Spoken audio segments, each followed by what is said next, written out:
এখন শুরু হবে শপথ বাক্য পাঠ।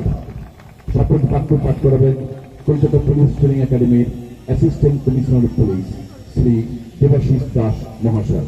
Sir please. আমি সত্যনিষ্ঠার সহিত শপথ করিতেছি যে ভারত এবং বিধি দ্বারা স্থাপিত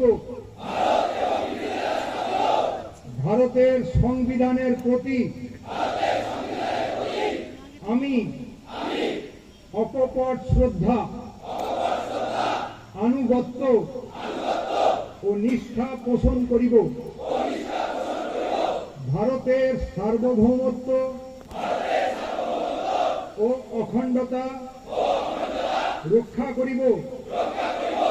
আমার পদের কর্তব্যসমূহ নিষ্ঠাপূর্বক, সাধুতা সহকারে ও বিনা পক্ষপাতে নির্বাহ করিব। এতদুদ্দেশ্যে ঈশ্বর আমার সহায় হোন। Thank you.